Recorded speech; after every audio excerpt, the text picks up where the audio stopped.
As we continue our story, we begin this chapter with a time skip to late spring, as Rito, Shin, and the rest of the strike package are on a train to the United Kingdom. This train carried about 4,000 troops and juggernauts. As Rito is remembering the good old days of the 86th sector, before Shin joined the Spirit Squadron, he also remembered Lev, who told him to trust and follow a certain handler girl to increase his chance of survival. But unfortunately for Lev, he didn't survive, and Shin was saddened by his death. While the processors were traveling by train, the officers like Lena, Wenzel, and Annette traveled by a private vehicle, as they discuss about their next mission, capturing the Merciless Queen. They think capturing it will give them new information that could end this war. The agreement between the Confederacy and the United Kingdom was that if they captured the Merciless Queen, the United Kingdom would be involved in any investigation and disclosure of all information they find about it, which surprised Annette that they'd agree to those terms. However, the United Kingdom was on the brink of collapse, so they needed any help they could get, because the new sheepdogs makes fighting the Legion a lot harder. Wenzel then gives them their orders, as Lena is going to be in charge of the front lines with all 4,000 units of the strike package. And this doesn't include the United Kingdom's army, so there's going to be more units. She also tells her that one of their commanding officers is going to be joining under Lena's direct command, so Vika is being demoted to Lieutenant Colonel so their ranks won't clash. We already met Vika in the prologue. He's an 18-year-old kid, like most anime characters, and he's the United Kingdom's Generation's Esper, which we finally get introduced to the Espers. They are people with a particularly archaic bloodline who exhibit supernatural abilities. Shin and Frederica are among them, and there can only be one Esper at a time for a bloodline, and that ability will get passed down to the next generation, which Vika is the United Kingdom's Esper, and his ability is that he's super smart. He was also the same dude who single-handedly developed the Legion's AI, the Mariana model, when he was 5 years old. And Vika was supposed to be the 5th prince of the United Kingdom, but his claim to the throne is revoked for performing human transmutation to bring back his dead mom, which is a big taboo that costed him his claim to the throne, earning him his infamous nickname, the King of Corpses, the Serpent of Shackles and Decay, the Viper. Then Wenzel asked Lena if she got into a fight with Shin, which Lena choked on her tea. She turned to Annette for help, but she avoided her gaze and doesn't want to get involved in the matter, which Wenzel mentions that they need to make up because this could impact future operations. Then Lena starts to zone out, thinking about her argument with Shin at the end of the last volume, as they haven't had a proper conversation since then, but they still talk whenever they need to for a mission, but they couldn't hold the conversation about anything else, and there'd be awkward silence whenever they passed each other in the hallways, and she starts to think that Shin might hate her because of this. Then Annette and Wenzel try to snap her out of it, and Wenzel tells her that Shin will be coming with them to the royal capital, so she'll have plenty of time to patch things up. Back to the train, Raiden asks Shin about the same thing if he's gone to the fight with Lena, which he tells Raiden about their argument, as he doesn't really understand what Lena meant back then, and he didn't know how to handle it, so things are left in an awkward state, which Raiden tells Shin, you know, you really have changed. Shin lacked the self-awareness, so he had no idea what Raiden meant by that. They then talk about the war going on, Zelene, and the possibility of the war ending, as a thought crossed Shin's mind. I want to show her the sea. He wanted to show her everything the Legion had stolen from the world. That was his reason to fight. They arrived to Rockvolod City of the United Kingdom. It was located at the feet of the Dragon Corp's mountain range and was covered in light snow, and their Feltres would be moved to the Revich Citadel base, which is the location of the United Kingdom's front lines. The only people that were going to the capital was Wenzel, Annette, Lena, Frederica, all the squad captains, and the vice captains. But before they go, Shin catches up with Marcel. Shin thought he retired, as Marcel couldn't pilot anymore because his right leg has a compound fracture. So instead, he's been serving Lena inside Vanadis. As they arrived to the capital, Lena was able to spark some small talk with Shin, as she heaved an eternal sigh of relief of her first attempt at a normal conversation with him. She asked him if something was bothering him, since he was acting strange for some reason, which he says he could hear the voices of the Legion from close by, which Lena was surprised and asked him why he was keeping quiet about it, but the Legion he was sensing was too close by, as they were coming from within the castle. Then an unfamiliar voice interrupts them, as a youth clad in the United Kingdom's uniform enters the room. The boy gave a sinister smile, narrowing his cold imperial violet eyes. I apologize for the wait, dear friends. I am Victor Edenarok, your comrade starring today.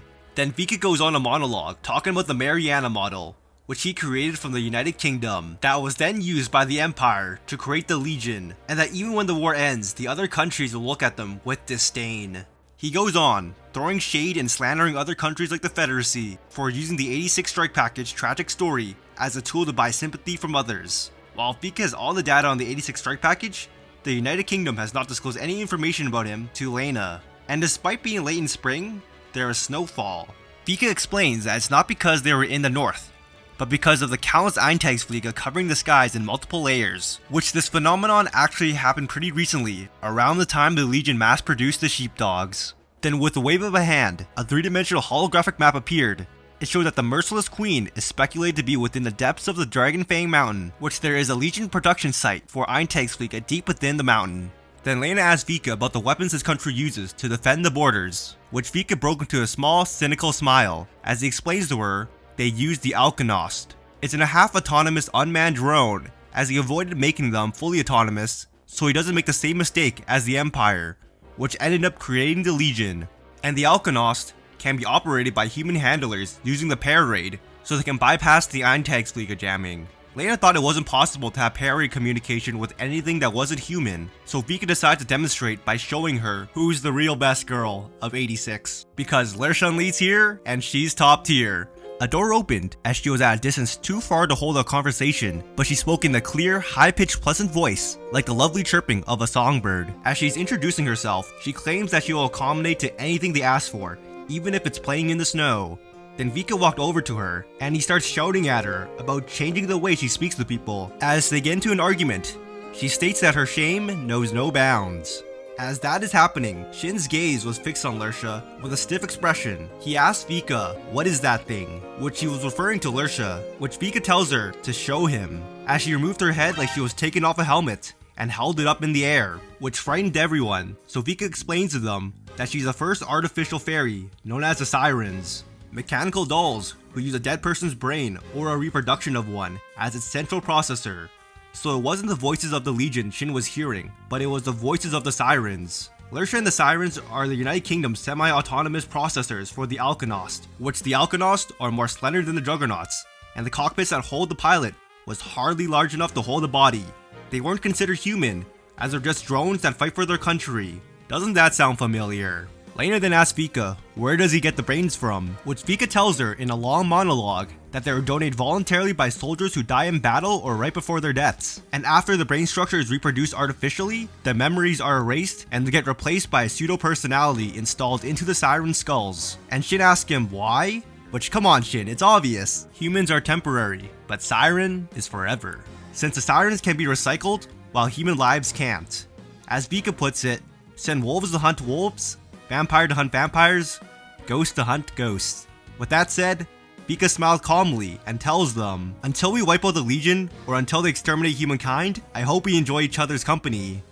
So the following day, while the gang is out touring the capital, Shin has been summoned by Vika, as he led him down an underground staircase that was extremely cold. Vika then starts talking about some history of the universe of 86. He explains to him that in the olden times, since the Espers were given unique powers, they were seen as living gods, which were usually people of royal blood. However, as time went on with the mixing of bloodlines, the Esper power weakened, but somehow stayed with the people with royal or noble bloodlines. He explains to Shin that he's the Pyrope Esper and got his ability from his mother's side, and asks him if he wanted to know more, but Shin couldn't care less about that. As they arrived to the bottom of the basement, and what they saw was a passageway running along the walls were countless egg-shaped coffins made of ice. Each of them contained a figure with United Kingdom apparel. Most were adults, some were children or infants, and others had body parts wrapped in bindings. Vika gestured towards the coffin behind him, which contained the remains of his mother, Mariana Edenarok. She was the only one wearing a tiara, but right below it, it was a straight red line cut into her forehead.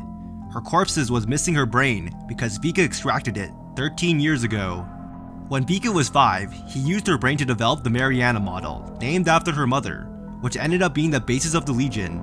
And this was how the Legion got the idea to extract human brains to replace their central processors, since if they're originally based on the human brain in an attempt to reproduce one, they're just functioning as designed. Shin asked why use his mother for this experiment, which Vika shrugged plainly.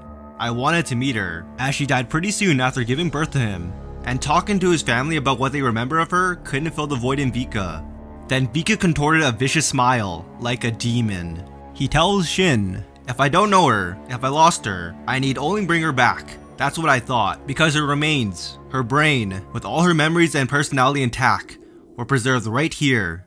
A cold shiver ran through Shin, as Vika told him he failed, as he couldn't bring back the dead. Vika thought it was because he was lacking in knowledge, or there was a loophole in his method. He innocently believed that this was normal behavior, so he uploaded the data to the public network. And that's how Vika met Zelene Birkenbaum, and how he got his claim to the throne taken away, which this data helped Zelene create the Legion that Vika didn't think she would use it for war. However, Zelene actually died before the Empire declared war.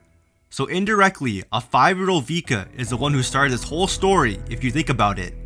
And if Vika never experimented on his mother, this whole story would be completely different. And he asked Shin if he hates him for it, but he doesn't. So on to the real reason for bringing Shin down here. Vika asked him to use his ability to see if his mother was still there.